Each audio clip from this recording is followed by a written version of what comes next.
I think everybody wants to build their own process equipment. I think the reality, though, is that they understand how to make a chemical or a device, but they're not proficient and expert at building process equipment.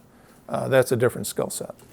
So if you think about the application and the process, you're going to build a couple of units, you're going to put them in your lab, you're going to verify that they work, you're going to find somebody who's an early adopter.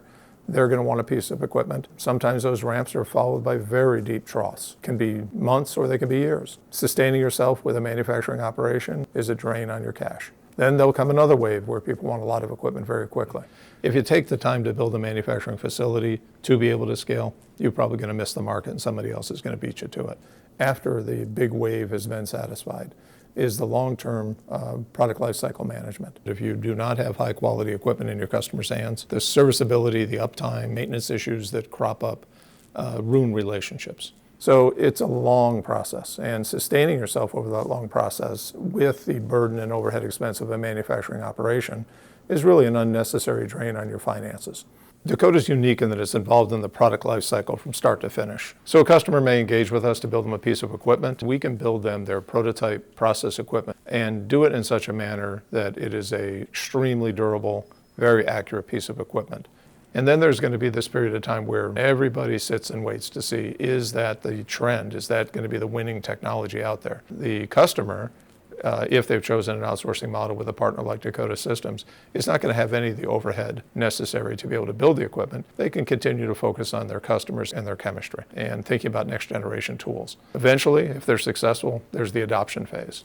In the adoption phase, they're going to want a lot of equipment very, very fast. To be able to do that, you have to design the equipment for manufacturability. We don't build prototypes as prototypes. We build them as equipment that we're going to scale somewhere down the road.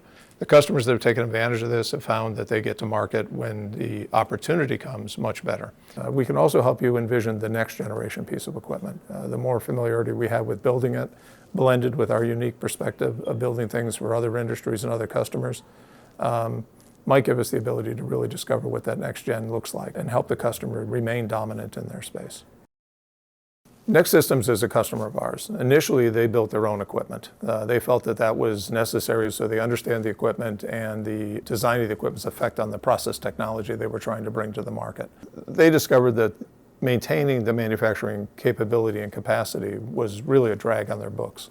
Met with their executive team and suggested an outsourcing model. And they immediately went from being unprofitable to profitable. It was really a $3 million swing from a negative on their books to a positive. I would encourage all customers to experience the Dakota difference for themselves. Bring your next project to us and let us show you what we can do. You'll be delighted.